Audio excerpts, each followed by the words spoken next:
Hi friends, welcome to my channel Uma simple किचेने सबाइके अनेक अनेक स्वागत। आशा करी तोमरा सबाई भालो आछो, आमिओ खूब भालो आछि। आज के दारुण एकटा स्नैक्सের रेसिपि तोमादेर संगे शेयर करते चले एसेछि। खूबই অল্প সময়ে বানিয়ে নেওয়া যায় এই স্ন্যাক্স পাউরুটির রোল। পাউরুটির রোল বানানোর জন্য আমি এখানে দেখো কড়াইতে তেল গরম করে নিয়েছি। তেলের পরিমাণটা খুবই কম দিতে হবে। এবার এর মধ্যে আমি দিয়ে দিচ্ছি কুচিয়ে নেওয়া পেঁয়াজ। দুটো বড় সাইজের পেঁয়াজ আমি খুবই পাতলা পাতলা করে কেটে নিয়েছি। কোচানো পেঁয়াজগুলো তেলের মধ্যে দিয়ে হালকা করে নাড়িয়ে চাড়িয়ে নিলাম। এবার এই কোচানো পেঁয়াজের মধ্যে আমি দিয়ে দেব দুটো কুচিয়ে নেওয়া কাঁচা লঙ্কা। আমি লঙ্কার পরিমাণটা এখানে অল্প দিয়েছি। তোমরা যে যেরকম ঝাল খেতে পছন্দ করো সেই হিসাবেই কিন্তু লঙ্কা অ্যাড করবে। কাঁচা লঙ্কা দিয়ে দেওয়ার পরে আমি দিয়ে দিলাম পরিমাণ মতো লবণ। রেসিপির মধ্যে যতটুকু লবণের আমার প্রয়োজন আমি সবটাই একবারেই এখানে দিয়ে দিয়েছি। এবার লবণ দেওয়ার পরে আমি দিয়ে দিলাম সামান্য হলুদ গুঁড়ো। এবার হলুদ গুঁড়ো আর লবণ দিয়ে দেওয়ার পরে আমি দিয়ে দিলাম সামান্য লঙ্কার গুঁড়ো। যেহেতু কাঁচা লঙ্কা দিয়েছি সেই কারণে লঙ্কার গুঁড়োটা আমি কম দিয়েছি। সমস্ত উপকরণ দিয়ে দেওয়ার পরে আমি এবার খুব ভালো করে পেঁয়াজের সঙ্গে কিছুক্ষণ ভেজে নিচ্ছি। পেঁয়াজ আর মশলা কিছুক্ষণ ভেজে নিয়েছি। এবার এর মধ্যে দিয়ে দিলাম সামান্য আদা আর রসুনের পেস্ট। আদা রসুনের পেস্ট দিয়ে আরও 2 মিনিটের মতো আমি ভেজে নেব, যাতে করে কাঁচা গন্ধটা একেবারে চলে যায়। দেখো আমার ভেজে নেওয়া হয়ে গেছে। এবার এর মধ্যে আমি দিয়ে দিচ্ছি সেদ্ধ করা আলু। আমি এখানে 4টে সেদ্ধ করা আলু খুব ভালো করে ম্যাশ করে নিয়েছি। ম্যাশ করা আলুগুলো আমি এই পেঁয়াজ আর মশলার মধ্যে দেখো দিয়ে দিলাম। সমস্ত সেদ্ধ করা আলু দিয়ে দিয়েছি। তার উপরে দিয়ে দিলাম হাফ চামচ ভাজা জিরের গুঁড়ো, দিয়ে দিলাম হাফ চামচ চাট মশলা, আর দিয়ে দেব হাফ চামচ এখানে গরম মশলার গুঁড়ো। এখানে আমার কাছে আমচুর পাউডার নেই, সেই কারণে আমি চাট মশলা ব্যবহার করেছি। তোমরা চাইলে আমচুর পাউডারও দিয়ে নিতে পারো। এবার আমি সমস্ত মশলা দেওয়ার পরে আলুটাকে খুব ভালো করে ভেজে নেব। দেখো আলু আমি খুব সুন্দর করে কিন্তু ভেজে নিয়েছি। আলু আমার খুব সুন্দর করে ভেজে নেওয়া হয়ে গেছে। কি দারুণ কালার এসেছে। এবার আমি এর ওপর থেকে ছড়িয়ে দেব সামান্য কসুরি মেথি। কসুরি মেথি আমি ছড়িয়ে দিয়েছি। এবার হালকা করে একবার আলুর সঙ্গে কসুরি মেথি মিশিয়ে নেব।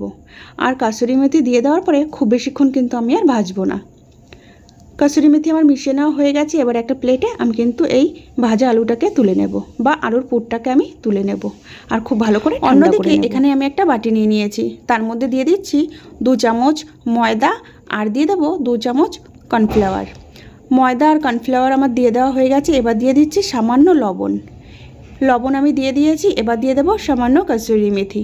এখানে তোমরা চাইলে ফ্রেশ ধনেপাতা কুচিও ব্যবহার করতে পারো, কিন্তু আমি এখানে কসুরি মেথি ব্যবহার করেছি। কসুরি মেথি দিলে দারুণ একটা গন্ধ আসে। এবার অল্প অল্প জল দিয়ে আমি একটা পাতলা ব্যাটার বানিয়ে নেব। দেখো এখানে আমি অল্প অল্প জল দিয়ে একটা পাতলা ব্যাটার বানিয়ে নিয়েছি। ব্যাটারটা কিন্তু এরকম পাতলাই হবে। খুব বেশি গাঢ় হলে পাউরুটির রোলটা খেতে একদমই কিন্তু ভালো হবে না। দেখো পাতলা ব্যাটারটা আমি বানিয়ে রেখেছি। এবার ব্যাটারটা আমি একটা সাইডে সরিয়ে রাখবো। ব্যাটারের বাটিটা আমি একটা সাইডে সরিয়ে রেখেছি। আর দেখো এখানে নিয়ে নিয়েছি আমি ব্রেড। এখানে আমি স্লাইস ব্রেড নিয়েছি। এবার এই ব্রেডের চারিদিকে যে ব্রাউন কালারের অংশটা আছে সেটা তোমরা চাইলে চাকু দিয়ে কেটে আলাদা করে নিতে পারো। আমি কিন্তু কাটবো না। আমি এবার একটা বেলনি দিয়ে ব্রেডটার ওপরে একটু বেলে দিচ্ছি, যাতে করে ব্রেডটা একটু দেখো নরম হয় আর একটু প্লেন হয়ে যায়। দেখো সমস্ত ব্রেডগুলো আমি একইভাবে কিন্তু একটু বেলে নিয়েছি। আর আমি চারি সাইডগুলো কিন্তু কাটিনি, তোমরা চাইলে কেটে বাদ দিতেই পারো।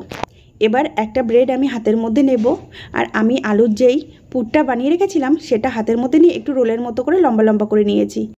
এবারে আলুর রোলটাকে আমি ব্রেডের মধ্যে দিয়ে দেখো রোল করে পাকিয়ে নিয়েছি।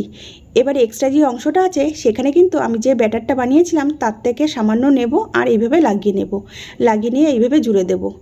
এখানে ব্যাটারটা কিন্তু আমার দেখো আঠার মতো কাজ করেছে। দেখো ব্রেডের রোল কিন্তু আমার আর খুলে যাচ্ছে না। একইভাবে বাকিগুলো কিন্তু আমি বানিয়ে নেব। তোমাদের যদি আজকের আমার এই পাউরুটির রোলের রেসিপিটি ভালো লেগে থাকে লাইক করবে, শেয়ার করবে আর কমেন্ট করে জানাবে রেসিপিটি কেমন হয়েছে। আর আমার চ্যানেলে নতুন নতুন ভিডিও পেতে হলে অবশ্যই আমার চ্যানেলটিকে সাবস্ক্রাইব করবে। এখানে দেখো বন্ধুরা আমি কিন্তু আরও একটা রোল তোমাদের সামনে একইভাবে বানিয়ে নিলাম।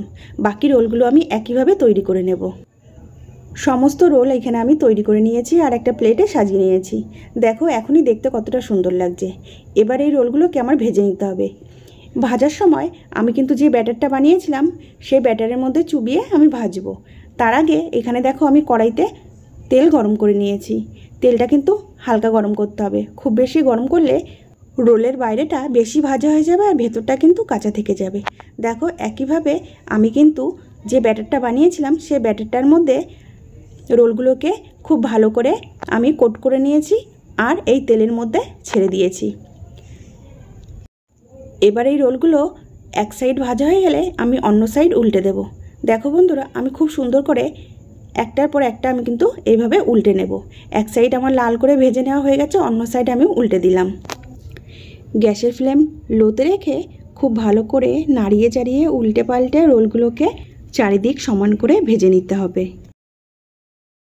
এখানে দেখো বন্ধুরা, রোলগুলো আমার কিন্তু খুব সুন্দর লাল করে ভেজে নেওয়া হয়ে গেছে। এবার তেল ঝরিয়ে আমি একটা পাত্রে তুলে নেব আর একইভাবে বাকি রোলগুলোও কিন্তু আমি ভেজে নেব। এখানে দেখো সমস্ত পাউরুটির রোল কিন্তু আমার ভেজে নেওয়া হয়ে গেছে। কি দারুণ কালার এসেছে। আর একটা তোমাদেরকে আমি ভেঙে দেখিয়ে দিই ভেতরটা কতটা সুন্দর হয়েছে। আজকের মতো ভিডিওটি আমি এখানেই শেষ করছি। আবারও দেখা হবে নতুন কোনো রেসিপির সাথে। তোমরা সবাই ভালো থাকবে, সুস্থ থাকবে। সম্পূর্ণ ভিডিও দেখার জন্য সবাইকে অনেক অনেক থ্যাংক ইউ।